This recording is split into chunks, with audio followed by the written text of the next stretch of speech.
The convict clause basically said that involuntary servitude, in other words, labor, was authorized as a punishment for crimes. The labor that these guys did was basically build the infrastructure for the canal zone. The sewers, the roads, they laid out Balboa, they laid out all these towns. As the new century began, the United States took up the challenge of cutting through the continental divide. America was fast becoming a global power. Her new industrial might and ingenuity were about to be showcased to the world. Excavating the impossible, the building of the Panama Canal, is the story of dreams brought forth from failure, of innovative leaders and men who toiled and sacrificed to see two oceans united. It's a story of technology, of courage, and of unbreakable human spirit. 1904 was a very interesting year for canal construction. Remember, the canal zone, as we learned just a couple of weeks ago, acquisition day was May 4th of 1904. Right, 1903 in November was when the Republic of Panama came to be. The U.S. obviously had a big part in that, and from that point until May 4th, there was a lot of negotiating, right? There was still a French company out there that had the rights. They had a contract for this. That was a 99-year contract. So just because, Panama had set themselves up and the U.S. was coming in here, you still had the French to deal with, right? And there was a lot of things going on there. So the first part of the year, January 4th, Roosevelt transmits a formal message to Congress relating to the Isthmian Canal. So, again, this is a government project. The United States government is running this, and so now they're going to have to start, it's going to require funding and a lot of logistical things going on. So this is the first time that the president now is formally communicating with Congress on what is going on with the operation. They've now set up the Isthmian Canal Commission, and so they're moving forward there. The next day, January 5th, Secretary of State John Hay dispatches a formal letter to General Rafael Reyes, and Senator Henry Cabot lodges a defend Panama policy with the U.S. Senate. So they're now starting to create rules and regulations on how to run this, how to set foreign policy when it comes to Panama, because, you're going to be taken over in a place 1,000 miles away with a country that's brand new, right? And so this country is going to be setting up their own legal codes and their own, operations as well. And so it's a great opportunity for them to do that. And this is when the canal then assumes, who's going to start running this. And as you're going to see later on here, the hierarchy here that involves the military. Later on in February, somebody named Elihu Root delivers a address to a union of in Chicago, right? And again, public perception is a big deal in these times, especially, the United States is coming out to the world as a new industrial power, right? And so there's a lot at stake here. There's a lot of big corporations in America that suddenly are looking at opportunities to grow and expand themselves globally if this canal's a success. So a lot of eyes are on this canal operation from day one, right? And so, this is where you're starting to get this public opinion, right? I found out later on the Canal Record was actually a PR newspaper that was meant to put out the positive message of what the United States was doing in the canal, help motivate the canal workers, but more importantly, let the world know what was going on down there and how much progress the United States was making. So really interesting situation here. And again, we're not even really digging any dirt yet, right? We're just taking over the assets. Absolutely right. That's exactly it. We're taking things over. We're figuring out what we have, right? Because we don't know yet what we're working with. Right, because they were actually preparing to do this canal in Nicaragua. Correct. Absolutely. In fact, Nicaragua, as we have learned, was the favorite. Okay, Mm-hmm. It was by a couple of. Oh yeah, they already had that $40 million Yes. approved to spend on that. They absolutely did. They absolutely did. And so things were starting to move forward. Now we move into May, which we're in that month now. We talked about this a few weeks ago. May 4th was acquisition day, and that was the day that the United States formally took possession of the operation and that area, which then would become the canal zone. So that was officially the day it happened. May 9th, they officially assumed control of the project. May 4th was very much pomp and circumstance, a lot of ceremony of lowering a flag, raising another flag. We learned about that lieutenant. They kind of just happened to be the highest ranking guy at the moment here. So You the man. So, but this is where it's now it's starting to take shape. We're looking at this, and it's going to now become an operation. We're going to start, putting, feet on the ground and making things happen. So now we're going to start to really understand how the setup works, what's going to happen, and how this is going to function moving forward. Because, as I said, this is a 10-year project, right? This is not going to be a short-term, situation here. At the top of the bureaucracy here, which will end up being a big problem, as we're going to learn later on. But the way it broke down was it started at the top with President Roosevelt, right? Roosevelt played he had a big hand in this whole canal operation, whether it was Nicaragua or Panama. He did lean towards Panama, but the majority of people still were liking Nicaragua. But this was a pet project of his, right? This is something he campaigned on. This is something that was a really big deal to him. So he personally wanted to supervise a lot of what was going on. From there, it went down to the Secretary of War. Okay, this entire project always fell under the guise of the military. And it's funny that we were talking about it earlier, that, there's a whole neutrality treaty, and it really isn't something that is supposed to be a strategic asset, certainly a strategic military asset. But let's not kid ourselves. The United States looked at it from day one as a military asset. There's no ands if or buts about it. And for all of us growing down in the zone, you didn't have to look in any direction more than about 5 miles and you saw a military base. So the military definitely played a huge, huge role in the canal. And in this case, even from early on in the construction, they were put, basically front and center there. Below them was that Isthmian Canal Commission. Right. And this was a group, a board, an advisory board, a decision-making board that they have today. Absolutely. But here's where one of the big problems started right from the get-go. This Isthmian Canal Commission was in Washington. And it would be difficult in today's world to manage a project from that far away, let alone in 1904 with much more limited communication, limited logistics, and everything else. AI was a little slow back then. Yeah, it sure was, man. There was no IBMs out there and whatnot. So it was just a nightmare to get anything done. It was a bureaucratic nightmare. And as we're going to learn, like I said, later on, a year later, they had to make some huge, huge changes because this was just such a big problem there. But this is the way the layout was. You had that Isthmian Canal Commission, and then in Panama itself, you had two basic pillars of authority there. You had the governor of the canal zone, and then you had the executive secretary, which basically was the position to enforce a lot of the laws and regulations, where the governor was really somebody that was more of an administrator of the canal project, right? As we know, he was always an engineer. Absolutely. And we learned that from the get-go, that you had to have that role because everything about this was engineering at least for the first 10 or 15 years, until you had a functioning canal and a government and a system there. But it's going to be interesting to learn here later on, how the infrastructure itself was built. Right, because we started doing a lot of things here, but we were really laying the foundation to be able to successfully build a canal down the road. We were learning a lot of things as we went, but we did know a couple of things, and we did do a couple of smart things here. This one's really interesting. It started back in February, where the early legal precedents were established. Right, you had now a zone that was administered by the United States, right? They had a perpetuity lease. We know it was 99 years, but they had a perpetuity lease, and they basically were going to set the rules in there. But as we all know, growing up in the canal zone, it literally was just the name of a street was the border. There was no fences, there was no gates, there was no walls, and so you really had a very much a blending of the two cultures very easily. And so part of what they had to do was establish laws that respected both countries, right, and made it something that could be functioned with.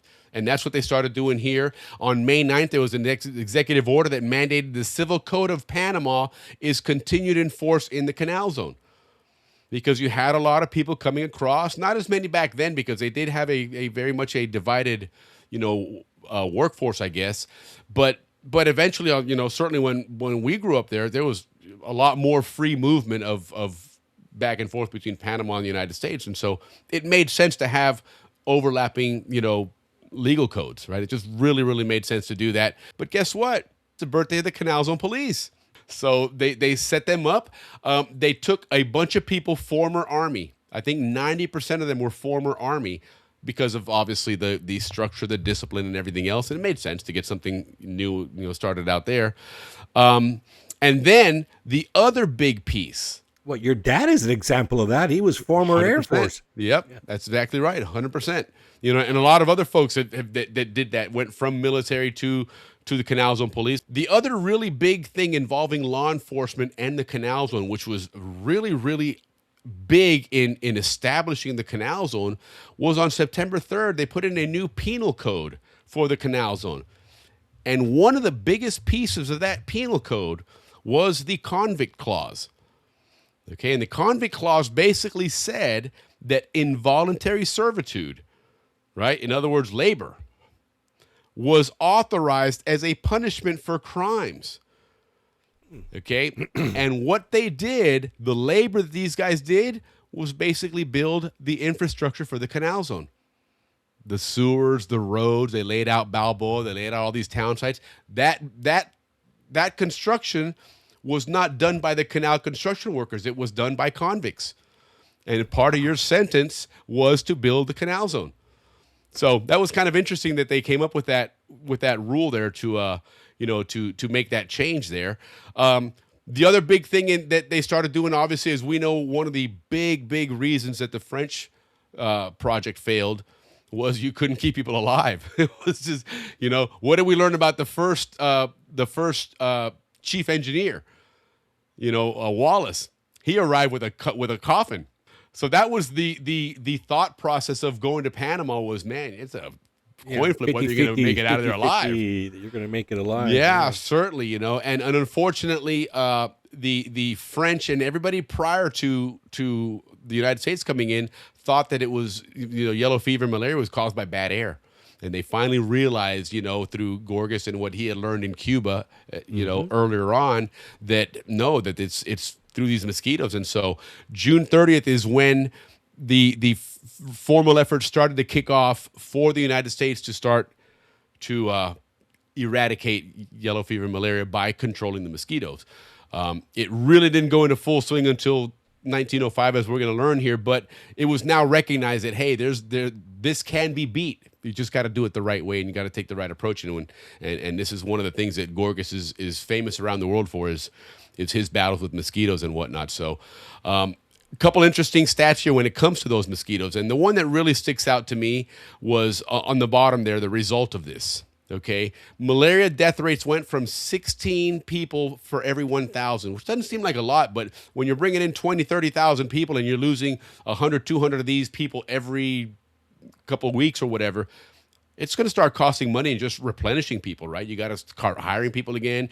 You're bringing people in that you have to train them now. And so there's nothing good about it, but that rate went from 16.2 per thousand to 2.6 per thousand, which is incredible, the number to shrink that, which shows you how prevalent that mosquito problem was. And once you took care of the mosquitoes, it really quickly got rid of these things.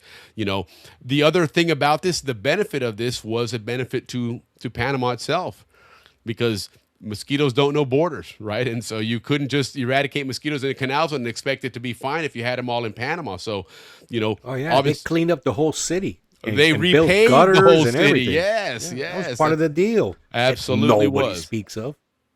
Correct. And like you say, shows right here, that, part of that, starting in July 19th, the Division of Municipal Engineering is established because they recognize, hey, we got to build the canal zone, but right across the street over here, this Panama City place, there's water everywhere. It's the tropics. You're never going to get rid of mosquitoes unless you fix Panama as well. And Panama was in no position to do that. Heck, they were just born, right? They're just a brand new country. They don't have anything to set that up. So, a great benefit to Panama here was that it really, it allowed them to kick off a new country with a great capital and with a great infrastructure already built in. Yeah, the part of the transaction was also to fund the Panamanian government. I think it was like $10 million. 10 million. But here's what's interesting. That 10 million, they didn't give it to them right away. They took a lot of that money and they invested it in New York real estate to prop up the real estate, get a good return on it, though, because the truth is they didn't trust the Panamanian government, and rightly so. These guys are brand new. Right. Absolutely they are. So, but you finish doing this, and all of a sudden, Panama is one of the most modern cities in all of Latin America. and they've only been around as a country for a year and a year plus. So that was a really big kind of hidden benefit of the canal and this whole mosquito issue was that Panama got some really, really great infrastructure out of it. Then in November, something interesting happened here that we didn't really pay attention to didn't really know Yeah, this you had got me already by happened. surprise when I saw this on my Sure notes. did. I'm like, Sure what? did. So as you see on the screen there, of course, you see Panama and you see the United States Marine Corps emblem on the bottom there, and you see those ships there. So in November of 1904, 1 year after independence, there's really, really strong rumors that there's going to be a coup, that the Panamanian government is about to be overthrown. And Roosevelt got wind of this, and he sent Marines there. And he sent Marines to go ahead and quell this. And so this was a really, really big deal, because, again, you're only a year out from this. Let me see, HB. My great-grandfather, Jay Jackson, they wanted to send him to Panama. He survived the Boxer. Oh, Boxer, but that's in China, by the way, in Cuba and the Philippines. Damn. When they said Panama, he said, no way. You see? And let me tell you what, when he's listening there, that Boxer Rebellion, that Cuba and the Philippines, Cuba had a huge disease problem as well. That's that why just shows you how Gorgas bad was there. Panama was. That people that have survived that are saying, "Well, hey, I ain't getting over there in that business there." But anyhow, so this is what we're looking at in November. Okay, going back a ways, of course, as you can see on that map on the upper left, you had Gran Colombia, and Panama was part of one of those provinces. At one point, it became New Grenada, a couple different iterations of it involved at some point Ecuador for a while, Venezuela as well, and of course Panama. And then of course you had the United States of Colombia, which kind of was a federal group of states as well. But long story short, come November 3rd, 1903, Panama declares its independence. Panama is now no longer a renegade province. It is now an independent country. Colombia doesn't like it, but some monies have been exchanged, some things have happened, not to mention some battleships pulled into the port there in Panama, and that was kind of enough for Colombia to say, all right, well, we'll have to talk about this.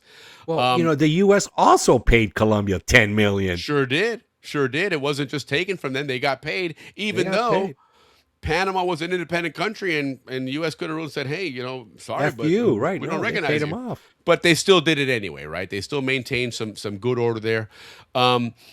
If you recall from Dave Dahlstrom, who just chimed in here just a moment ago, we learned that one of the areas during that 1903 turnover was they were counting on military action from the Colombian soldiers in that area there, and there was a general that decided not to do it. Right, Ricky? Huertas, right. He was the general that he could have been a general, he could have been a lieutenant colonel. I don't recall, but he was the one that flipped. And with the governor of Panama, Ovaldía, they flipped and then took the Panamanian side. That's exactly right. Right. And so you're right. Maybe he was a colonel, but I guess once he flipped and helped them, they probably took him and made him the general in charge in the country and whatnot, because now he helped them and he's got leadership skills, whatever. So bottom line is he is now part of the Panamanian military establishment.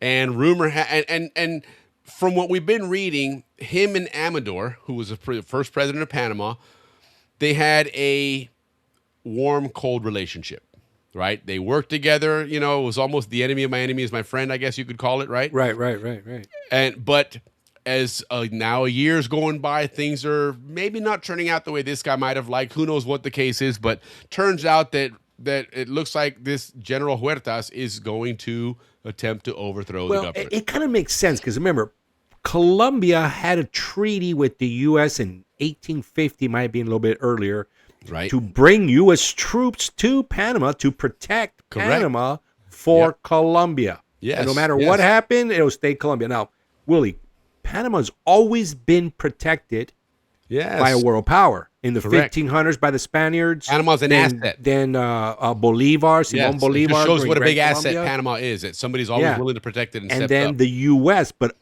people think that the U.S. came under Panama. That's not true. The U.S. came to Panama under Colombia. Yeah, right. Colombians. Well, remember, were the ones guys, the that Panama brought it. Railroad had been there for 50 years before the U.S. stepped in there. And Willie, the U.S.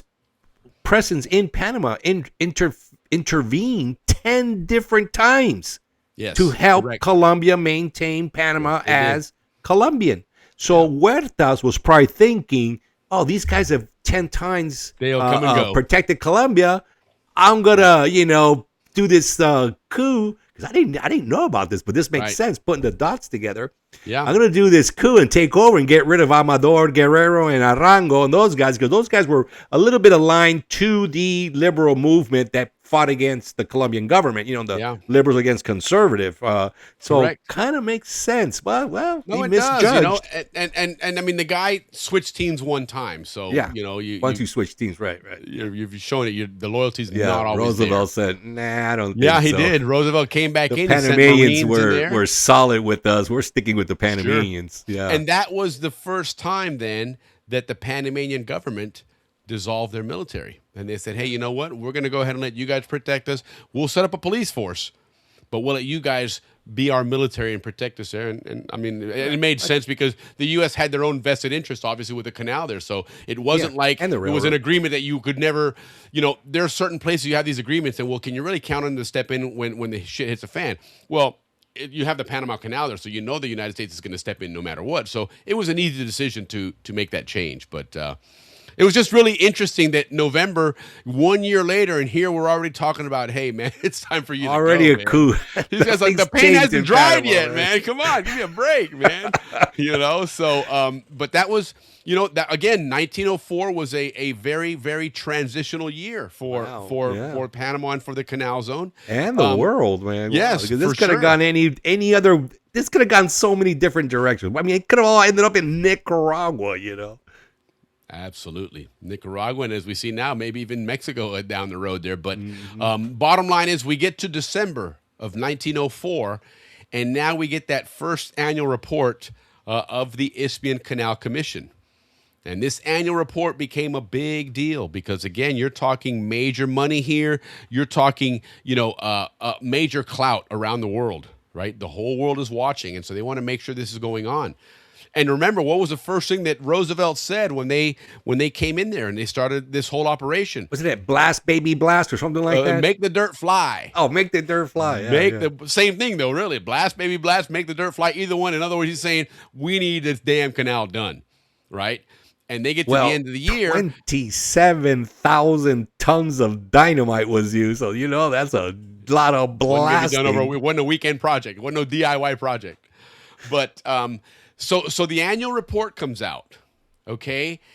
And remember we talked about how this one guy gave that speech in front of the Chicago Union of whatever's, right? And so again, this is not just something that maybe Congress wants to see. A lot of people in America want to see this. A lot of taxpayers, right? They want to see where their This dollars was are going huge. to. Our biggest infrastructure project ever. Again, it was our coming out party to the world, okay? And what do we find out? Not a lot of dirt flying. People are not happy. Yep. But what they didn't understand was that United States was creating something, and this was a massive, massive undertaking, right? Again, we're looking 1903, 1904, not 2025. Okay, so the means of getting these things around, the means of communicating weren't quite there. We saw how that early setup was now causing some issues here because when you're making decisions in Washington and someone says, hey, we need this, that, and the other, and you have to wait to get that communicated up there and then have some committee meetings He just with showed people. us the ladder. Wow, Yes. they had to go up several and the layers. people at the top of that ladder probably have never set foot in Panama. And they have no idea what they're really talking about there. And so it just created all this bureaucracy, all this red tape, which really, really screwed things up. And that was probably the real downside of 1904, okay? Because there was really two halves to this tale here of 1904. This part here, we didn't dig a whole lot there. We found out that we really couldn't. We didn't have the setup. We didn't have the equipment and stuff, right?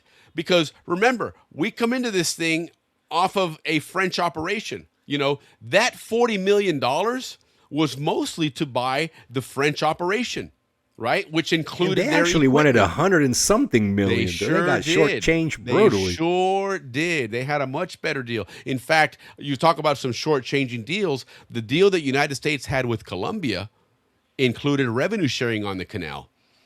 included a lot of other limitations, and had a clause in there to, after 100 years, give the canal back to Colombia.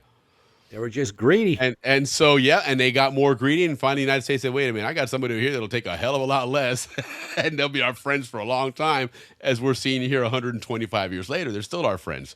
So Sorry. So that component of it was, what we were trying to set up and get things started, not to mention what we found out we had there, right? Because we had a lot of great things there, but we also found out we had a lot of things that weren't working. Go ahead. You got it. I saw the light bulb. All right. You know how this is what it was. This historian expert, what he said was that Roosevelt was so upset with the Colombians that he said, F it, I'm going to Nicaragua. And then the Panamanians, this is what is very important, said, no way.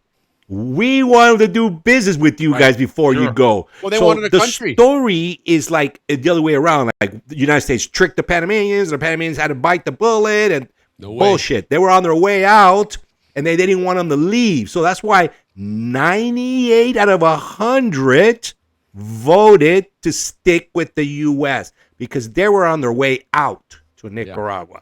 Yeah. No, 100%. 100%. The group in Panama, okay, call them the rebels, okay, because they were Colombian rebels. Okay, they were the Junta They wanted their independence. They're no different than our founding fathers in the 13 colonies in the United States. Okay, and when the United States says, "Hey, we're gonna get out of here," they're like, "Whoa, man," because there goes your independence.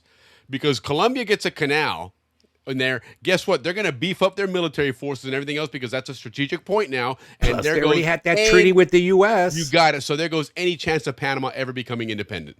So those guys, they said, nah, let's go and bring this deal back. We're not losing this deal. It's damn close. This narrative is hopefully going to be the one that they talk about in history now versus the other one that I said from that book that, we ripped them off and this and that, and they were part of this, and I got... You're absolutely right. Oh, BS. And that's what we do here is we set the record straight on what the real history is out there, so let you guys know. But anyhow, so let's switch gears here. The other part of 1904 that is absolutely critical to this whole operation is that the United States is ready to start digging a canal, but they don't have the equipment to do it yet. They're going to start ordering it and bringing stuff in, that famous Bucyrus, steam shovel, but they don't have that stuff down here now. What they do have, all though, the dredging equipment. Is a ton of equipment from the French. And that's what we're going to talk about here because that was the other big part of 1904. And the part that I guess maybe you could look at as a lot more successful was this audit, okay?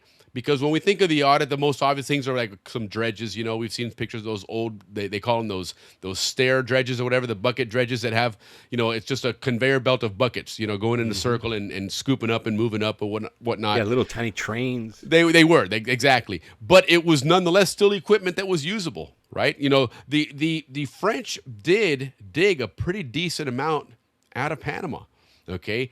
The operation ultimately was a failure. But it's not like they didn't dig, okay? We used a lot of the stuff that they did there, so they did have some capable equipment. But as we're going to see, some of it we ended up repurposing for other things and others scrapping it. But there was a lot of great stuff there. That $40 million purchase, we had to figure out what we got, okay? And it was a really interesting mechanism for getting credit for stuff that they used versus stuff that they sold in exchange for some of that $40 million. It's kind of interesting how they did that. But so the first thing that we're looking at then with these guys is, a lot of the different assets that we're talking about here, okay? There was, the Walker Commission is what they end up calling it, was the people that actually really ended up setting up this whole inventory, this whole audit, right? To figure out what it is we have here, how much we may need to replace, what we can use, etc. Okay? And so they broke it up into 4 different segments, okay? They had rolling stock and rail, right? You can't move anything around without rail. And rolling stock basically means how many carts, how many trucks you have in there, okay? You have your locomotive and then all the cars behind it, that's considered your rolling stock. The French dug more in the first year. They sure as heck did. They absolutely did. The United States was buried in their own bureaucracy in addition to try and rehab a lot of this stuff and just kind of get an idea of what they were facing here, right? So anyhow, the other section they were looking at was that floating equipment. Thanks, Eric. Appreciate you, man. The floating equipment, right? They were already starting to dredge things out. Remember, the canal on both ends they didn't build it just from the center out. They also built from the outside in, right? And coming in the Atlantic side, they had to dredge that Limon Bay area. On the Pacific side, they had to start digging that channel and stuff. So they were working on it already, and so they had some dredges and equipment that we were able to salvage, find some of it in many cases.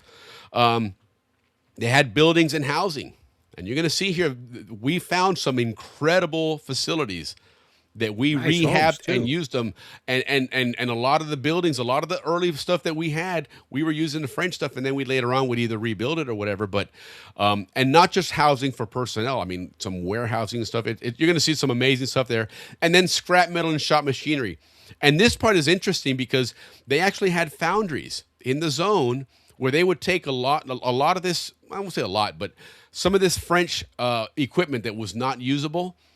And where they could, they would take those pieces off, they would melt it down, and they would make their own replacement parts, right? And so, again, you're talking about a very self-sufficient operation, and part of it was maybe not having to wait 6 weeks for a part to be shipped in from California when you were, making your own here in the canal zone and expediting that whole process. So, part of that 1904 was, again, to make sure that what we're doing here and what we're getting out of here is going to be functional for us, okay? So, looking at that rolling stock, okay, they call it the Chagres Tally because they found a lot of that stuff in that interior area there, okay? And they found 645 dump cars, or they were using 645 active dump cars in 1904. Out of those, 410 were refurbished French. So look at the initial investment in dump cars. They didn't have to get that many because they already had a bunch sitting right there, right? So that gave them a kind of a head start there.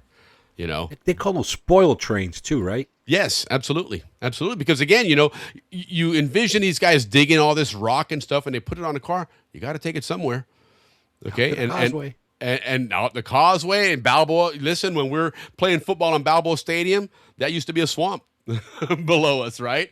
That Albrook Air Force, that runway was all a swamp down there. So that was the stuff they had to move, and they had all these cars to do it. 47 of the 50 locomotives, and again, 410 of the 645 dump cars active in the Chagres division were refurbished French stock. So you almost had the entire stock that was already in place or, needed some fixing up. Good recycling. Yeah. It was, efficient. certainly. Yeah. Overall, military. 659 French cars and a portion of 300 active locomotives were rehabilitated for the excavation. So, again, kudos to these guys where they would take something. One of the things I found interesting in reading on some of these sources, one of the reasons why they were able to refurbish and preserve these things was that the French understood the elements in the tropics in Panama were so corrosive that they put real thick coats of paint all over this equipment. Gotcha. And it protected a lot of it. And that's why when the stuff that they found in swamps completely covered in brush, had grown over it. And yet when they cleared it out and pulled it out, they were able to refurbish it because they had so much paint on it, it protected it from actually, getting eaten up by the elements. So I thought that was a really, really interesting story there. So right, because they didn't have stainless steel back in that time. No, heck no, and not to that amount. I mean, again, you're talking about equipment that was brought in 20 years before, right? The French operation started in the 1880s. Okay, it went 1880s, 1890s, and then it failed, and that stuff sat there for almost a decade. 10 years, yeah. Yeah, before we got to it. So again, that's kind of a testament to their ability to preserve it, right? But it gave us a great opportunity, to get some work started. But the truth be told, these guys were using equipment that was meant for other locations. Look at how small those things are. They were trying to fill that up with dirt, man. That looks like those, like I said, a couple of weeks back, those trains that you take those rides on at Disney World. They do. That's exactly what it's like. It's a small world after all. Those kind of. It really is. And these things were used by the French a lot in Suez and whatnot, where you actually had people with hand shovels digging and filling these things up. Right. Suez, and you can just imagine, that thing pulls up and this big giant Bucyrus steam shovel grabs a whole scoop and just flattens the whole thing out because that scoop itself is probably bigger than this car. Well, that was one of the reasons that the French fell was they couldn't get the dirt out fast enough. So things would just completely cave in and, they just couldn't get ahead. You're absolutely right. And we're going to find out here in a moment that that's not only a something the French failed on, But we failed on that as well, and we learned that lesson ourselves in the first year, that we were not anywhere near the position we should have been to be able to do these things, right? So, Correct. but again, the inventory continues. We talked about that initial, the rail cars and whatnot, but then we had the floating equipment, right? These dredges. Right, we found some dredges that they were assigned to excavate Limon Bay in those areas, and again, we repurposed a lot of these. We took a lot of their dredges, which didn't have the lifting capacity. But again, remember back in the 1880s, 1890s, and the 1900s, everything was steam. Okay, so the machinery, the concept of how it worked was the same. It's just rearranging pulleys, putting pulleys in different places, different cables and ropes, and make an arm or a device do something different. But you still use the main component was that whole giant steam engine.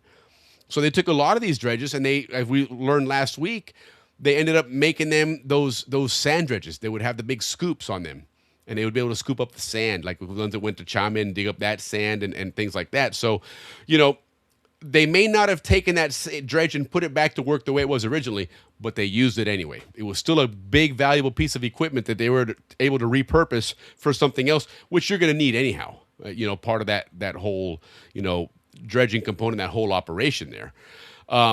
So this was interesting here, some of what they did with some of these dredges, some of that equipment, right? They found French dredge number 3. They converted it to a double-ended clamshell, which again was able to dip down and just scoop up sand, right? It's not going to break up rock. It's not going to yank up, big chunks of earth like that, but it can sure grab a big, giant bucket full of sand, dump those on barges, and pretty soon go 20 miles, up the shore there, and you're now in the Balboa Harbor, and you got a ton of sand now to use there. So interesting how they did that. The French dredge Nombre was converted to a 12-inch pipeline, right? And that was used for pumping. A lot of what they had to do back then, remember, you're still in a very rural area in Panama, so moving a lot of stuff, it was easier to just pump it through piping in different areas there, and that's what they probably used this drain dredge. all these areas, yeah. Sure. And again, there's a couple others on here, that, the 16-inch French hull, the frijoles, the boilers were removed and fitted with some drills there, so it became a drill barge, right? A lot of the areas in Culebra we learned, to get below there and to break that rock up properly, they would have to drill holes and put, different explosives timed properly to break it up in the direction they wanted it, right? And so a lot of that required, these drills here. The La Boca scrap stock, and so again, they took a bunch of different scrap and put it together and built, some 100-ton coal barges. This is something interesting that I read. It had nothing to do with this barge situation, but another one of those, unheard of jobs, but critically important, was every night, and you're talking in the dark at between like 10 o'clock at night and about 3 o'clock in the morning, you had the coal trains running all over that canal operation. And they were going and dropping off loads of coal for all the steam shovels, all the steam dredges, all these things. Their fuel was coal. And you couldn't have a steam shovel digging, running low on fuel, and turn around and run back up to the shop to grab coal. They had big areas set up with coal, but it was just constantly being used. So that was one of those jobs that you had to do. You didn't have a lot of lighting out there at that time, so you're working in the dark a lot of times, pouring rain during the rainy season, but you got to get those, because if they get out there in the morning and that coal train hasn't made it there, there's no work, right? Everything relied on that coal, man. Yeah. So it was just fascinating that these are the things that we don't think about, but when it came to the construction, these are why these projects were so monumental, man, because, I mean, there are thousands of moving parts, literally, The Tug de Lesseps was repaired and recommissioned for towing, right? Because a lot of times you're using barges and things of that nature. A big dredge, it doesn't have a bunch of mercury outboards on it and it goes, zipping around all over the place. A lot of these things are moved by tugs and different things. They set up, they anchor down, and they start doing their work. So a lot of good equipment that we got from the French there to take care of a lot of this stuff. Yeah, because the going story on the French equipment was that it was all garbage and it was useless. And now we're learning that's not true at all. Exactly. Almost 60 to 70% of it was repurposed. Yep, no, absolutely. And here's something really interesting on this map here. The map it's vertical, it's not horizontal, right? Of course, so you're looking at really what you're looking at north-south is really east-west in Panama. Okay? But what they're talking about is the concentration of equipment and how it ended up in so many different places, and you see a lot of these. It looks like it's in eastern Panama, heck, all the way out towards the Darien. But some The of that bottom stuff was one, yeah. probably where you get sand and things of that nature, because apparently there's different kinds of sand. We learned the other day from Dave that Portobello, right, was kind of out of the way, but the stone there was necessary, for the concrete in Gatun. So, this is where they found a lot of this stuff. And like anything else, you think of, look at Spirit Airlines the other day. Where those planes landed, that's where they turned them off, and that's where you're staying until they figure out what to do with them, right? Same thing here. All of a sudden, one day they're like, hey, man, don't go to work today. What do you mean? The company just went broke, the French company. Well, that stuff just stayed there. Nobody got it and drove it over there. They're like, all right, get out of the equipment and go home. That's the end of the operation. And 20 years later, 10 years later, the United States comes in and you got stuff that's 20 miles out of town somewhere there. But when they send a crew to go look at it and they start digging through it, they're like, hey, this thing works, man. And this is a $5 million machine. Yeah, we need it. So there was a lot of stuff spread out there. But once they got it, it really gave Panama or the United States a head start on building that canal, because otherwise they would have been another full year behind. So I thought that more was, to get all the equipment down there, right? yeah, no, for sure. The other thing that we were talking about that was, part of this transaction was the infrastructure, right? These locations, these Matachin. warehouses. And in Bas Matachin, they found a huge warehouse, 60-foot by 250-foot warehouse that was in the jungle itself. Okay, and they repaired that thing, and it rivaled the best storehouse in the Isthmus. And Bas Matachin, that was towards the center of the area there, which, as you recall, a lot of stuff ended up being there because the bulk of that work ended up being in that Culebra area. But this was a huge asset for them, was to find this warehouse there that they could suddenly say, hey, wait a minute, we got a great asset here that we can use, and that's one less thing we have to build. Right. And so big find there. Yeah. It's under the Gatun Lake now. Yeah, it sure is. Yeah, I'm sure they didn't dig that thing back up. But so something interesting they did here with like I said, with a lot of what they did there, a lot of the early infrastructure they built here was to help support their infrastructure, if that makes sense. They built these foundries and these big melting furnaces in Gorgona where they had a lot of equipment they just couldn't use. If they talk about that one dredge where they took out, the whole, steam boiler and everything else, and they put, racks on it for drill. Well, guess what? There's a lot of metal in that stuff. Throw that into a foundry, melt it, and you now have molds to build your spare parts. And in 1900, there was no Amazon. You weren't getting stuff here by tomorrow morning. So it made sense to support this operation and keep it running constantly, is to repurpose. The size of this restoring and recycling, I mean, this is like modern day way of doing things. Massive. It was by necessity, but again, this was part of what they figured out was the most efficient way of running these things, right? And just absolutely make it work to their best opportunities. And again, this is all part of that $40 million. What we figured out that we could use, we did, and we took that out for that $40 million. What we couldn't, and vice versa, we would get credits for it. So they had a system in place to identify this stuff and what, because it's not like they cut, whoever it was, France or Bunavaria or whoever, a $40 million check, right? This was going to be something that was going to be paid in installments, and they were going to figure stuff out coming back and forth based on what they found. You told me I had 100 locomotives. You gave me 20 locomotives. I need some money back, right? He didn't get 40 million, but remember, he got the biggest commission check ever. Sure like did. 2.6 million, which today was like billions or something like that. Yeah. No, absolutely. So again, look at this $40 million ROI. Okay. Return on investment. There was worthless abandoned equipment. It was not a political gamble, as they said, because some of this stuff you could turn around and repurpose it, or you could just melt it down.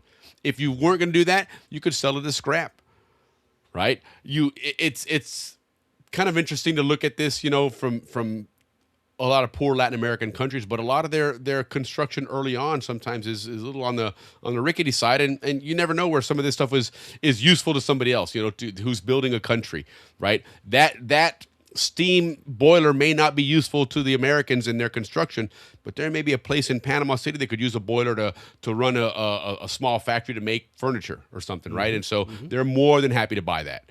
So I mean, nothing went to waste. I mean, if it went to waste, it really truly had no purpose whatsoever or no value at all. So that's like Section I started way Yes, back then. very much so. Very much so. That's exactly what that was, So, really, really interesting, that other component of what it was, to be in this in this whole construction, again, this first year of the canal zone, because the first year of the canal zone, as we see from the annual report, the first year was not that successful of a year. It was, hold on, let me do something. Engineering, rearranging, yeah. No, it really was. You first of all had to figure out what it was you had, right? You still had to figure out all of those things. But as we saw, there was a setup that they had that was running everything from Washington, D.C., and that in itself was not gonna work. Okay. And there was a lot of political pressure on Roosevelt and in Washington as to why, after 1 year, nothing's really happening. And right? 40 million was a lot of money. Plus Sure everybody was. else being Sure paid was. off. 25 for the Colombians, 10 for the Panamanians, Absolutely. 10 for the railroad. Oof. No, it certainly was. And so one of the things that you'll find is that, we're looking at this chronologically from, the year 1904. And really, as we saw January and February, not a whole lot going on. March, really nothing of substance going on. It wasn't until April and May when, things started to get signed, paperwork signed, officially take over here and there, and then we started these operations, right? And so same thing, carries over where you really could almost look at the clock starting May 4th of 1904 and then see where we're at in May 4th of 1905. And that's where we really had the first big pivot, okay? And this is where John Stevens took over as chief engineer. Okay. The first year was what was the Williams? No, what's the first guy's name? Wallace. John Finley Wallace. And here's Poor something guy. you'll find that's interesting, right? We got the Goethals Memorial. We have Stevens Circle. Do you guys remember anything named Wallace in the zone? The guy didn't get a whole lot of love, man. And in all honesty, love. he didn't. And if you had to look at it just from a neutral standpoint and maybe be a little harsh, he was a failure. Okay, from what they wanted. Okay, Because he wasn't military. That's part of the reason. Well, part of the reason for that, he was very passive, very bureaucratic. They brought in Stevens and they brought in the governor Davis, and these guys, they really were pivotal. Stevens gets a lot of the credit, but Davis was just as instrumental in getting things done in the canal zone. But one of the things that was really critical there was that Stevens was a railroad guy. Mm-hmm. Stevens had built railroads. And he understood that the Panama Canal construction project was not really a construction project. It was a railroad project. And what he meant by that was that you can have all the steam shovels you want. You can have the best equipment. You can have everything you want there. But if you can't move the dirt, it's pointless. Right. He called this division, he called it the army behind the army, Willie. Yeah. And the reason why was because the enemy was actually on top of all the jungle diseases was Earth itself. Yes. Our own productivity. Yep. Yep. The more we dug, the faster we dug, the bigger the problem we created. Correct. And we looked at those little cars, those little Duville cars. It's like, come on. I mean, my God, it's going to take 30 years to dig this canal at that rate with those little things. They're built for hand shovels, right? And so he also recognized that the railroad itself was so dilapidated by that point. You got to remember the Panama Railroad now had been running for 50 years plus, okay? And so it was in really, really bad shape. Some of it had to be moved anyway. Here's something really interesting. You've already started doing some digging. You started repurposing equipment. You've got things all mapped out. And guess what? You still haven't even decided whether it's going to be a sea level canal or a lock-based canal. Yeah, they hadn't even finalized that yet. First year, right? So that was part of what was going on, where they finally came to and decided we're going to do a lock-based canal. So this is the equipment we need. Stevens comes in and says, hey, we need a brand new railroad. He actually halted all operations. Okay, he arrived just about the same time that Gorgas came back, and they got together, and he recognized what Gorgas was saying. Gorgas had found out that the mosquito was the problem, but Wallace didn't play along with it. Wallace didn't believe it. There was still a lot of people believe that it was bad air, which is kind of bizarre to think about that now, but that was a belief back then. And so, even though Wallace said, okay, look, do what you got to do, get rid of these mosquitoes, he really didn't give him a lot of support. And you still were losing a lot of lives, okay? You still had people that were reluctant to go to Panama because they knew this place was a death trap. And when Stevens came in, he finally recognizes, I got to imagine that his first day there, he arrives and sees a train going by, and the last two cars of it are casket trains. That's, and this is on a daily basis. That's got to be eye-opening. And you start recognizing, wait a minute, man, we're trying to scoop water out for high tide with cups in our hand, right? And so they halted everything. They said, we're going to rebuild this railroad. We're going to take all our workers, and you're going to now either going to be part of the railroad operation or part of the sanitation operation. But we're going to clean everything up, and once that's ready to go, then we have what we need to start building the canal. And that's really what happened there. That's where that pivot came in.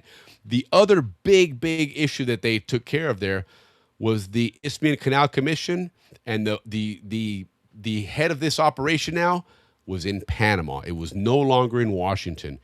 And now you could get things done because as we learned from Stevens and later on with Goethals, he had his yellow train car. Wait, right? And Willie, this is one of the reasons why they built the Tivoli Hotel, was to put these guys, these top guys. Exactly right. They're up in Washington and in wherever some high posh location there, and now you're going to come to live in this dump here of Panama in the Canal Zone. No, we got to hook you up and put you into something. But what nice. Stevens did, I'm getting ahead of myself here. What Stevens did with the Tivoli was he didn't want Panama to feel like we were putting this massive hotel of luxury, right? Right in their faces. So the first one, he called it a labor workers, like a rest house. A guest house for the workers. Yeah. And then with all the intentions of after the construction to convert it into a world class, which you will learn more about. Which it absolutely did. But that was necessary because now you could run a more efficient operation. Right. And at that point, now it started becoming something that was viable. You could see the light at the end of the tunnel, though, although it was still a ways off because you're still 9 years away.